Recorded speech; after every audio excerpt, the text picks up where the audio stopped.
너는 나 외에는 다른 신들을 내게 두지 말라. 아멘. 네, 십계명 강해를 지난주부터 하고 있는데요. 오늘은 두 번째 시간으로 제1계명 유일하신 참 하나님이란 제목으로 말씀을 전하겠습니다. 여러분, 제가 질문을 하나 드릴 테니까요, 잘 생각해보고 답해 보시기 바랍니다. 믿음에서 가장 중요한 것은 내가 얼마나 진지하게 열심히 믿느냐 하는 것일까요? 아니면 누구를 믿느냐 하는 것일까요? 전자일까요? 후자일까요? 후자, 그죠? 누구를 믿느냐?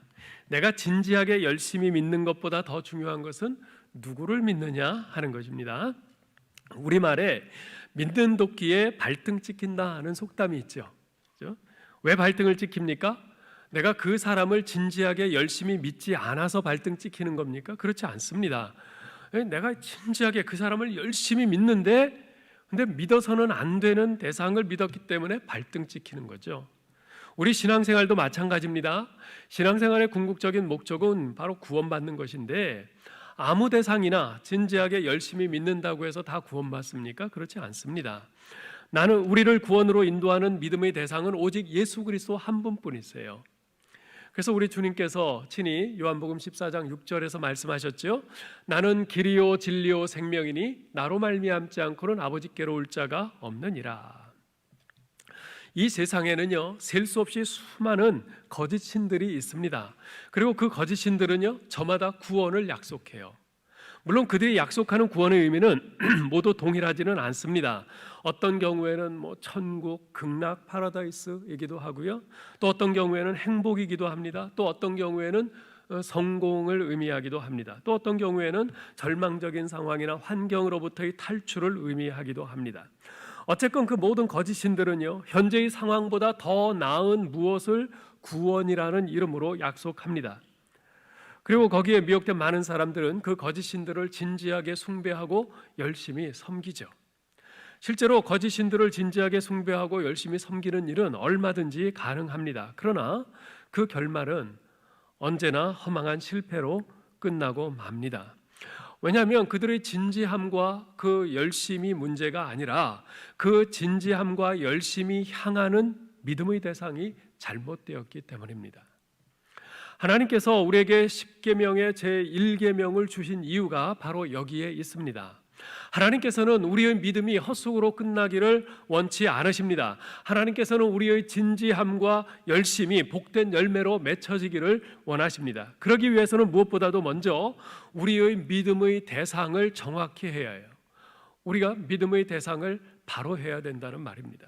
그래서 너는 나 외에는 다른 신들을 내게 두지 말라라고 하는 제1계명은 곧 내가 누구를 믿어야 할지 내 믿음의 대상을 정확히 하라, 올바로 하라는 의미이기도 합니다.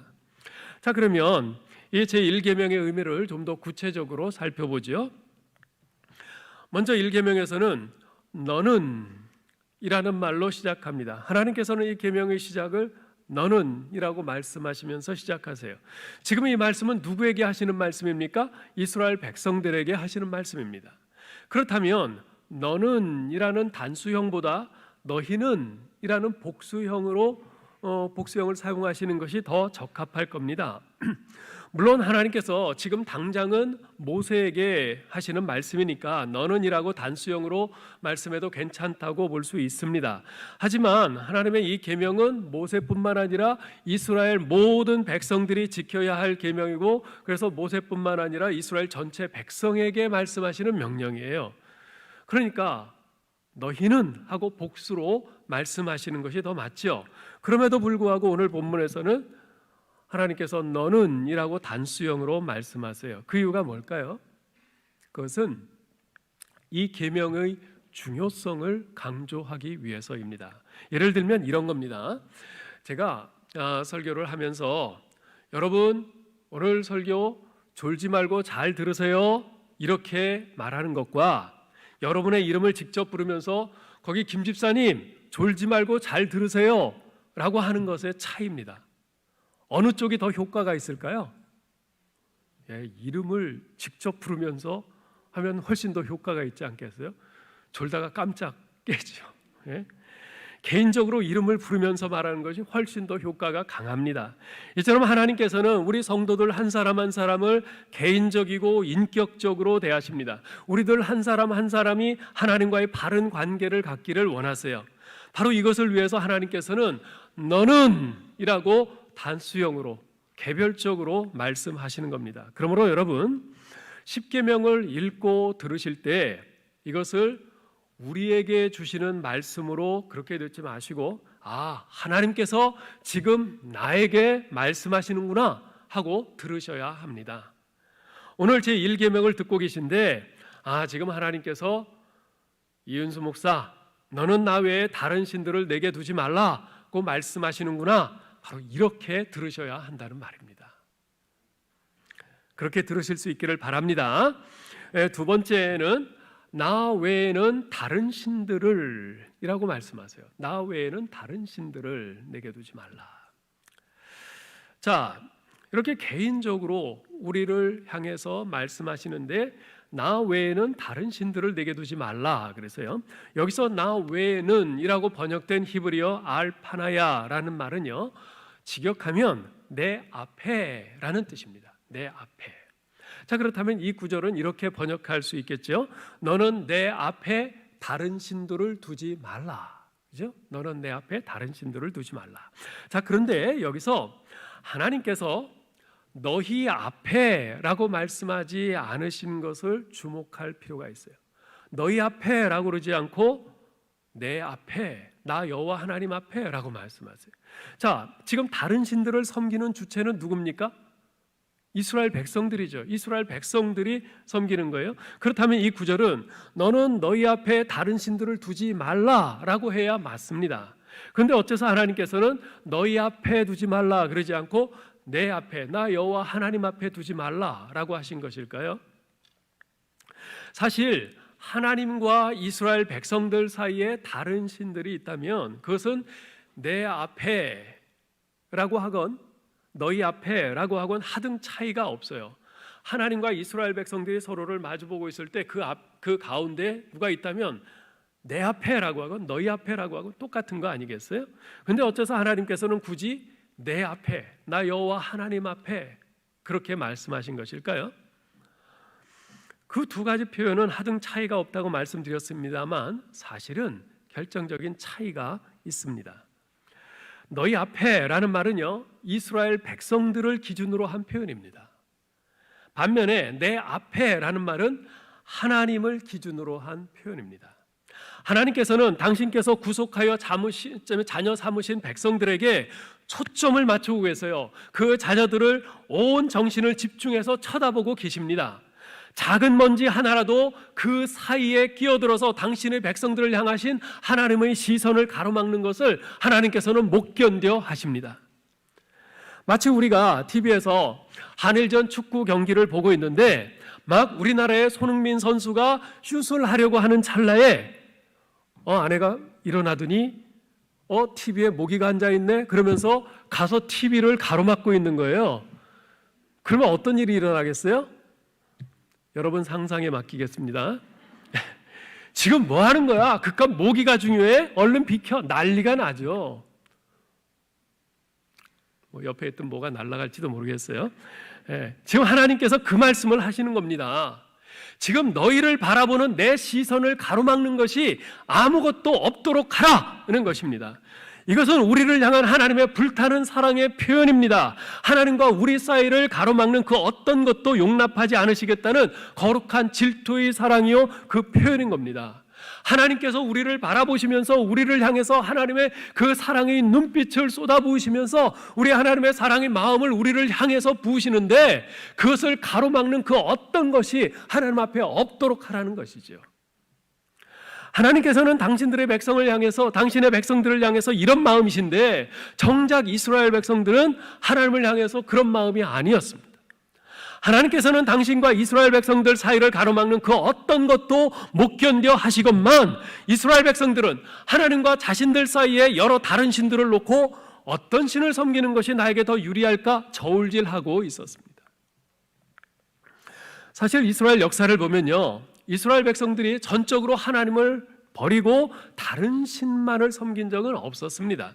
대부분 하나님을 섬기면서 동시에 다른 신도 같이 섬겼죠.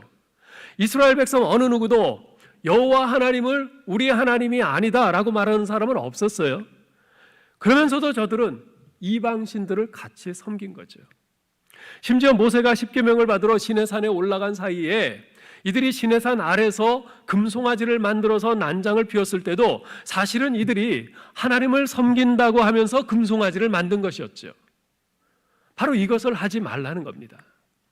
나는 내 앞에 오직 너희만 있기를 원한다. 나는 내 앞에 오직 너희만 있기를 원한다.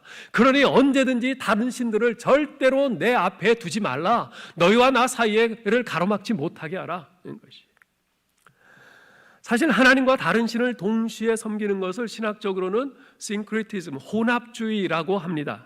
그런데 이 혼합주의는 이스라엘 역사에 늘 존재했던 문제였어요.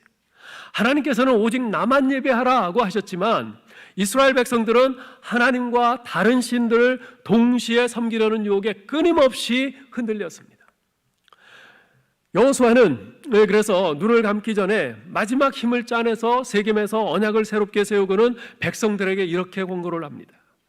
너희의 조상들이 강 저쪽과 애굽에서 섬기던 신들을 치워버리고 여호와만 섬기라. 여호와만 섬기라. 엘리야 선지자는 갈멜산에서 바알과 아세라 신을 섬기는 선지자 850명과 대결하면서 백성들에게 이렇게 결단을 촉구했죠. 너희가 어느 때까지 둘 사이에서 머뭇머뭇하려느냐? 여호와가 만일 하나님이면 그를 따르고 바알이 만일 하나님이면 그를 따를지니라. 하나님을 섬기든지 아니면 아예 섬기지 말든지 라는 것이에요. 어정쩡하게 하나님과 바알 같이 섬기려고 하지 말라는 겁니다. 그로부터 수백 년이 지난 후 예수님께서도 제자들에게 말씀하세요. 한 사람이 두 주인을 섬기지 못할 것이니 혹 이를 미워하고 저를 사랑하거나 혹 이를 중히 여기고 저를 경히 여김이라. 무슨 말입니까? 오직 하나님만 사랑하고 하나님만 섬기라 촉구하시는 거죠.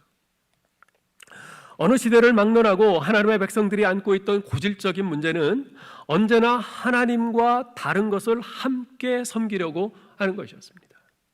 바꿔 말하면 이런 거예요. 하나님 좋죠.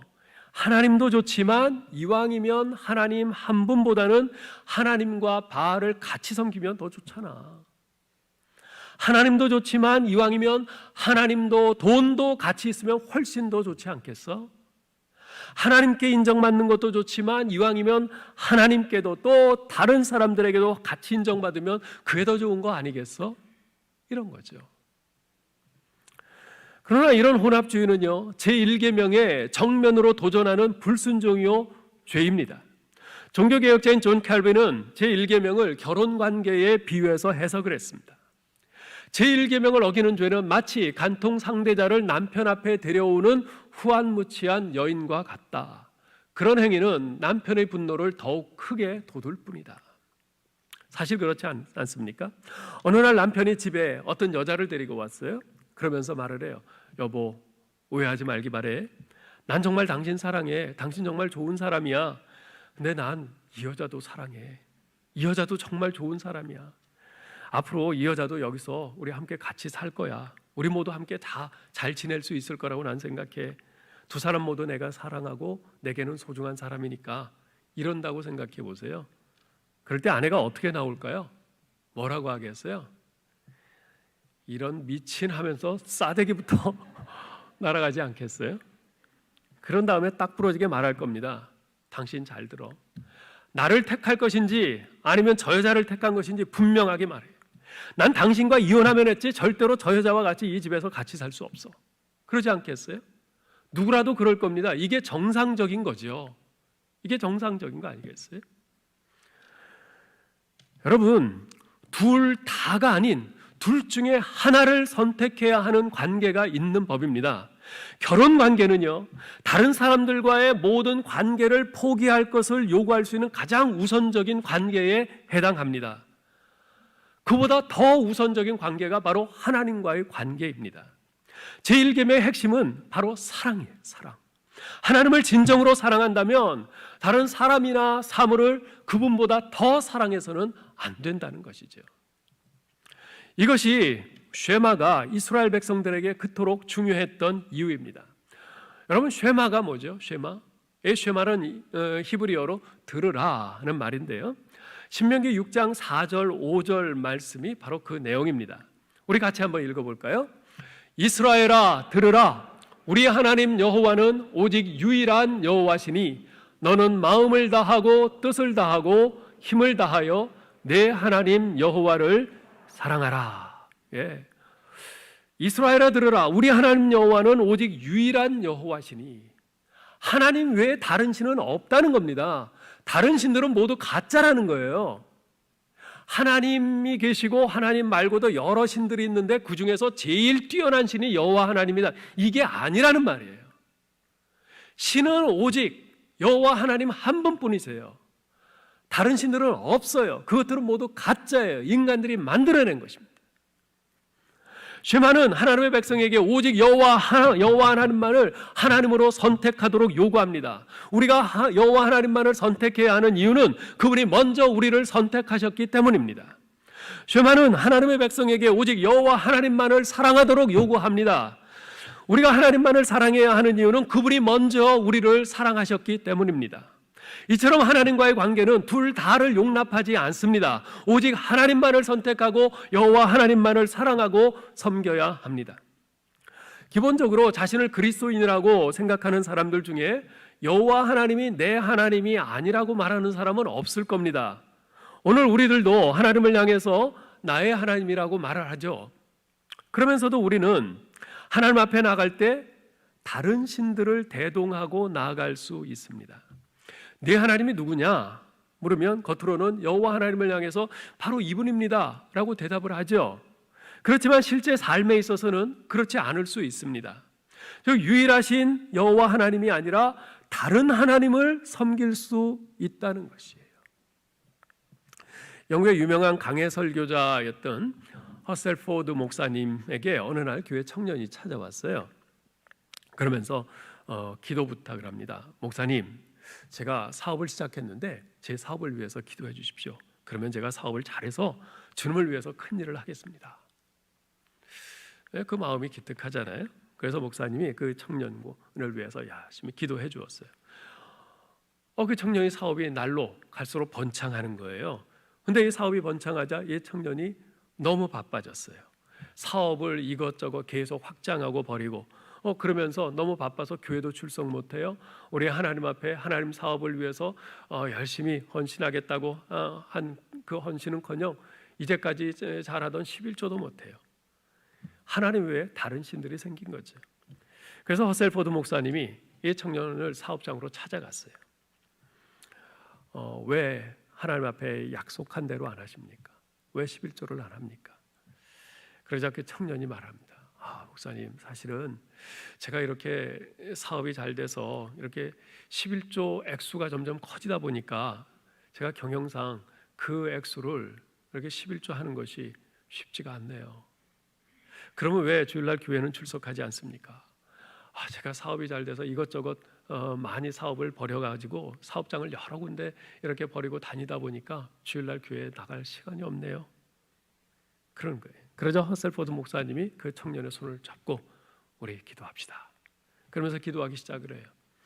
하나님 아버지, 이 형제가 사업이 너무 잘 돼서 수입이 많아져서 하나님 앞에 11조 하기가 어렵답니다. 그러니 11조 규모를 훨씬 줄여주셔서 이 청년이 부담 없이 11조 할 수 있도록 도와주십시오. 또 이 청년이 너무나 사업이 잘 되고 사업이 확장되고 바빠서 교회 출석할 수 없다고 합니다.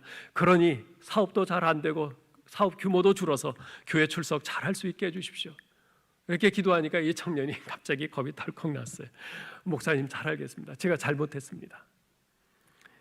여러분, 이 청년의 모습이 혹시 우리의 모습은 아닐까요?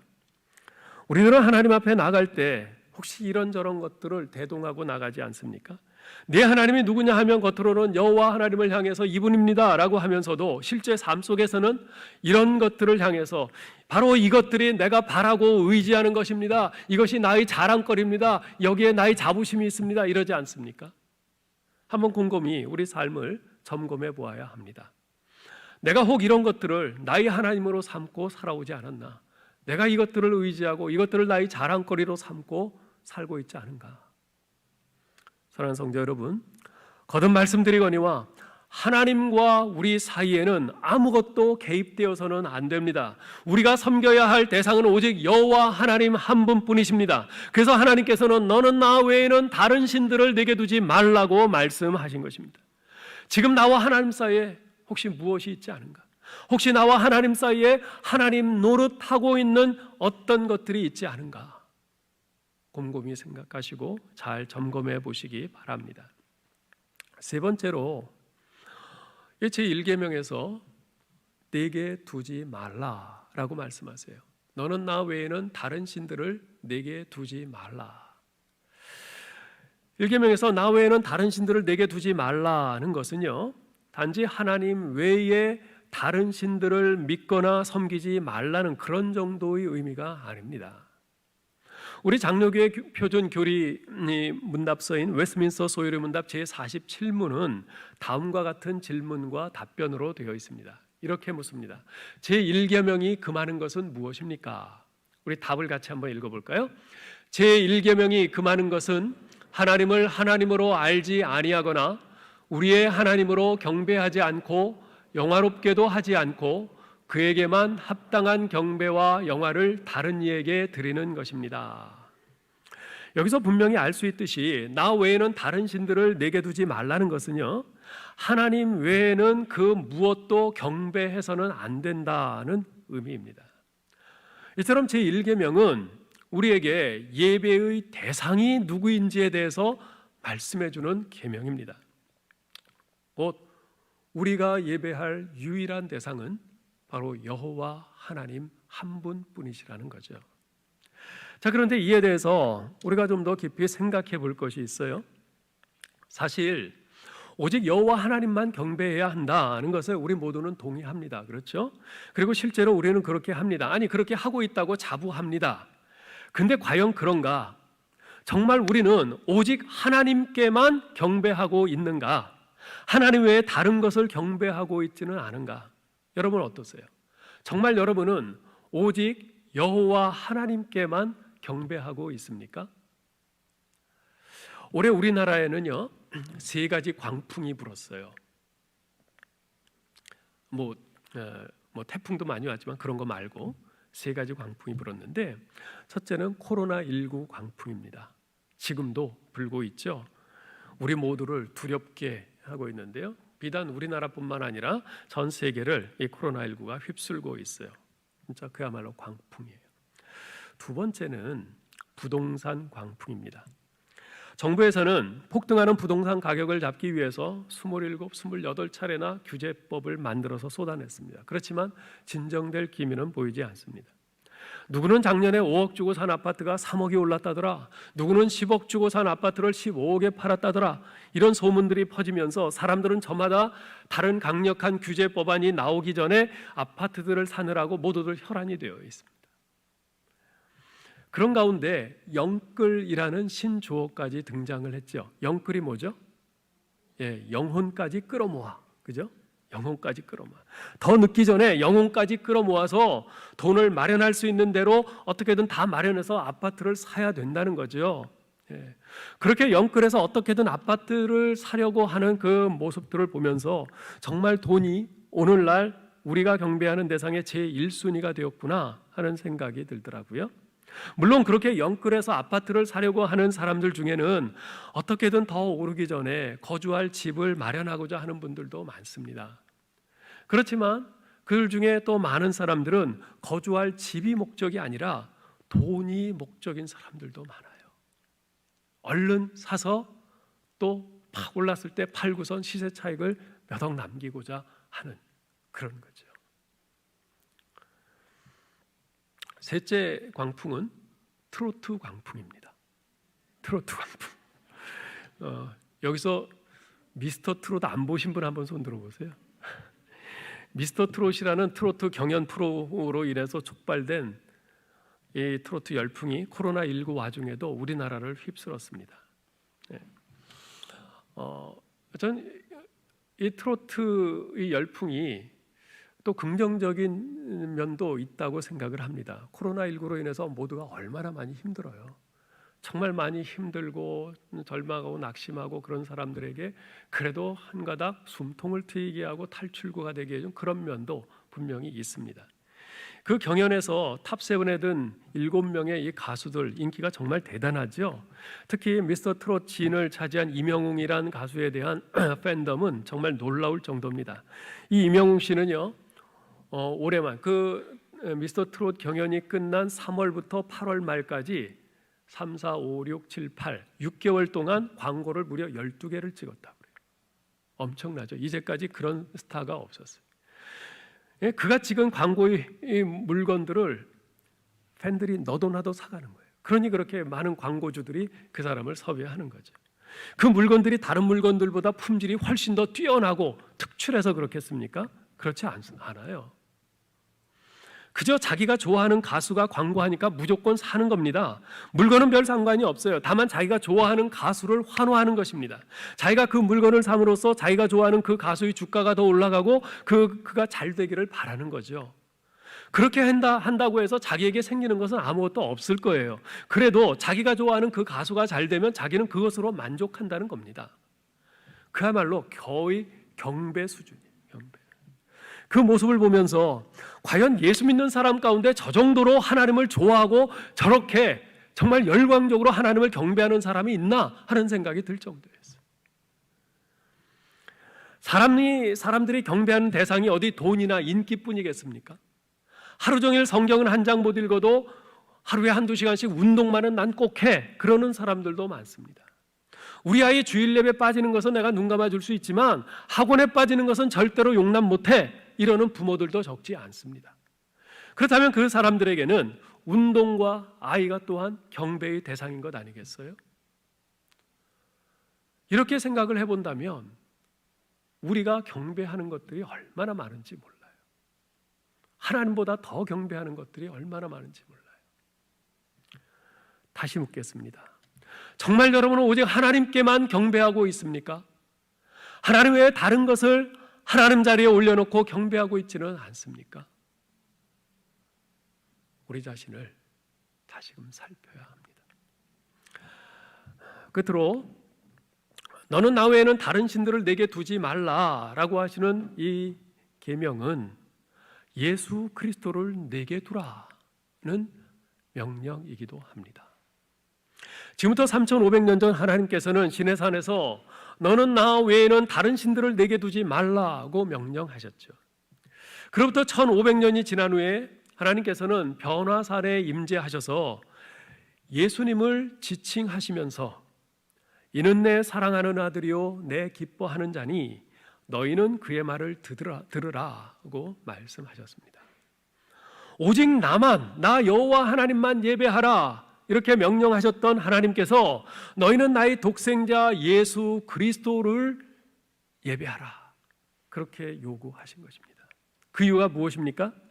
예수 그리스도께서는 하나님과 우리 사람 사이에 있는 유일한 중보자이시고 하나님의 영광의 강체시요 그 본체의 형상이시고 만민이 엎드려 경배해야 할 분이시기 때문에 그렇습니다.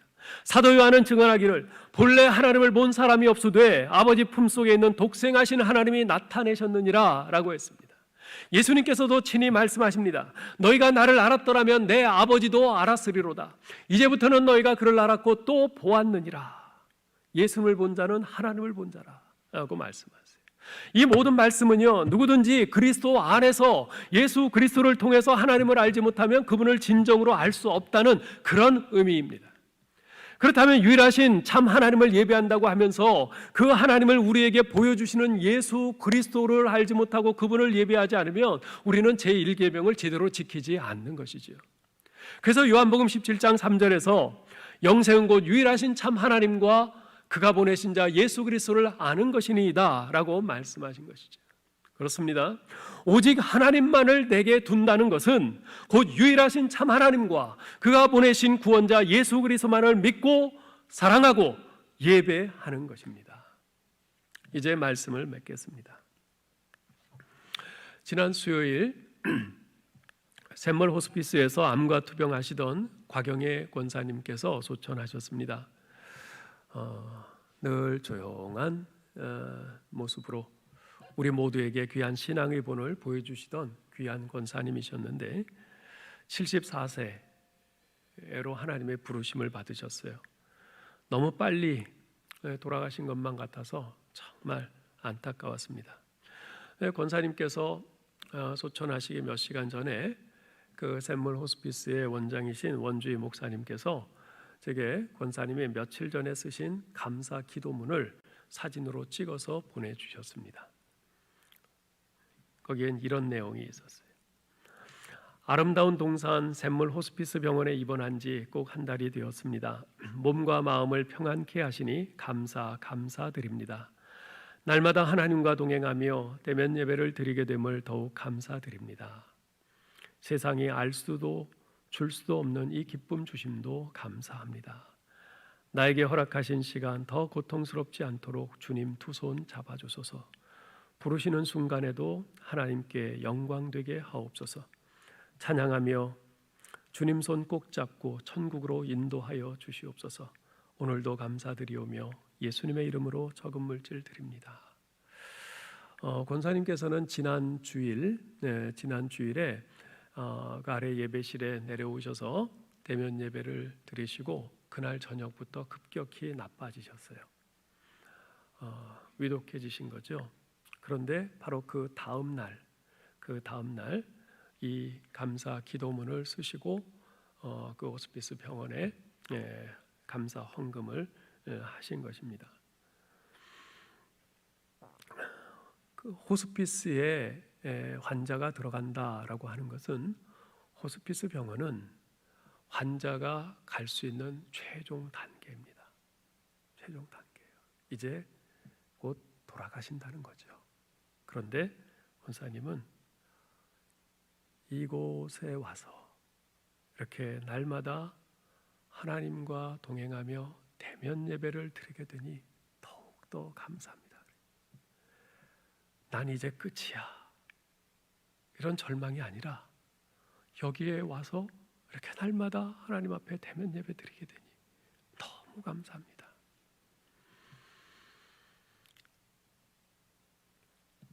그 모진 암의 고통과 싸우면서도 하나님께 이것도 감사, 저것도 감사하면서 당신의 마지막 순간까지도 하나님께 영광이 되기를 소원하신 권사님의 모습을 보면서 살아계시며 유일하신 참 하나님을 믿고 사는 것이 우리의 삶을 얼마나 능력 있게 하는가, 이것을 새삼 깨닫게 됐습니다. 대부분의 사람들은 세상의 소리에 귀를 기울이고 세상이 말하는 것을 따라 그것이 세상 사는 이치지 하면서 따라갑니다. 건강을 위해서는 운동을 하고 몸에 좋은 것을 먹으면 된다고 믿습니다. 그러나 그것을 알아도 그렇게 지키지 못해요. 또 그렇게 살아도 일찍 죽는 사람들 많습니다. 열심히 일하면 잘 살게 될 거야. 열심히 노력하면 행복하게 될 거야. 지금보다 더 애쓰면 더 좋아질 거야. 그렇게 믿고 삽니다. 세상 이치는 그렇게 살라고 해요. 그러면 더 좋아지고 더 행복해지고 더 잘 될 것이라고 합니다. 그러나 노력해도 애를 써도 최선을 다해도 안 되는 것들이 있습니다. 그러니 포기해라. 제가 이런 말을 하는 것이 아닙니다. 세상이 말하는 그러한 이 세상에서의 행복하게 사는, 잘 사는 이치라고 하는 것은 결코 우리 인간을 행복하게 하거나 만족하게 할 수 없습니다. 왜냐하면 그것은 하나님이 아니기 때문에 그렇습니다. 여러분, 우리가 분명히 알아야 할 것은요, 온 세상에 신이라 불리는 분은 오직 성경을 통해서 자신을 나타내신 여호와 하나님 한 분밖에는 없습니다. 그분이 나의 생과 사를 주장하십니다. 그분이 나의 행복과 불행을 주장하시는 유일한 분이십니다. 그렇기 때문에 다른 어떤 것들이나 세상의 원리에 자신을 맡기지 말고 오직 살아계시며 유일하신 참 하나님이신 여호와 하나님과 그분이 보내신 우리의 구원자 예수 그리스도만 알기로 작정하고 그분만을 섬기기로 결심하며 살아야 하는 것입니다. 너는 나 외에는 다른 신들을 내게 두지 말라 하는 이 제1계명은 살아계시며 유일하신 참 하나님만을 믿고 섬기며 예배하라는 명령입니다. 이것은 곧 우리에게 오직 여호와 하나님만을 사랑하라 하는 요구이기도 합니다. 왜냐하면 그것이야말로 우리 인간이 그토록 갈망하는 참된 행복의 길이기 때문에 그렇습니다. 영국의 C.S. 루이스는 이런 말을 한 적이 있어요. 우리 삶의 문제는 우리가 어떤 것들을 너무 많이 사랑한다는 것이 아니라 우리가 하나님을 충분히 사랑하지 않는다는 것이다. 여러분, 우리가 살면서 이것도 사랑하고 저것도 사랑하고 이 사람도 저 사람도 사랑하는 거 필요하죠. 그런 것이 문제가 아니라 우리가 하나님을 충분히 사랑하지 않는 것, 그것이 문제예요. 다른 것들을 사랑하느라 하나님을 충분히 사랑하지 않는 것, 그게 문제라는 것이에요. 우리가 하나님을 충분히 사랑하게 된다면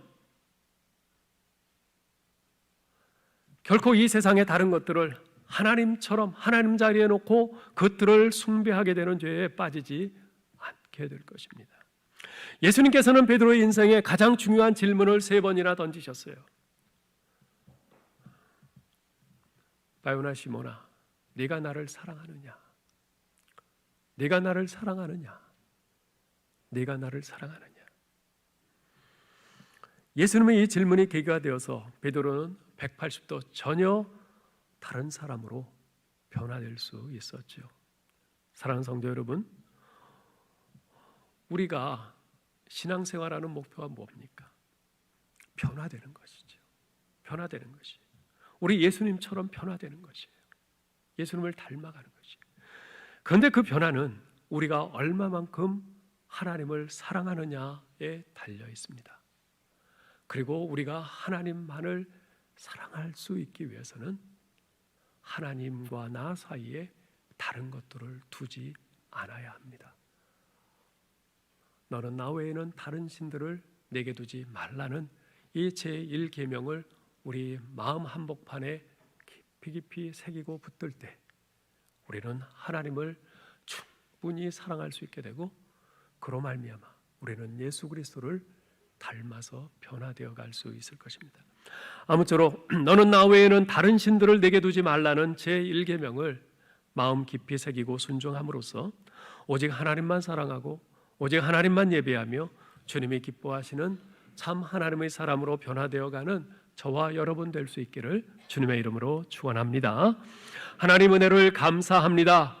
하나님, 우리의 눈을 흔들리게 하고 우리의 마음을 오락가락하게 하는 이 세상에 수많은 매혹적인 것들이 있습니다.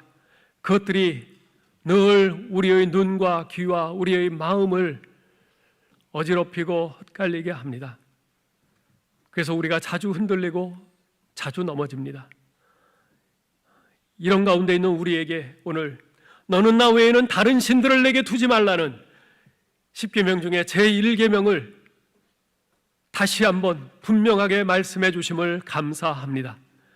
아버지, 이 말씀을 우리 마음의 신비에 굳게 새길 수 있게 하여 주시옵소서.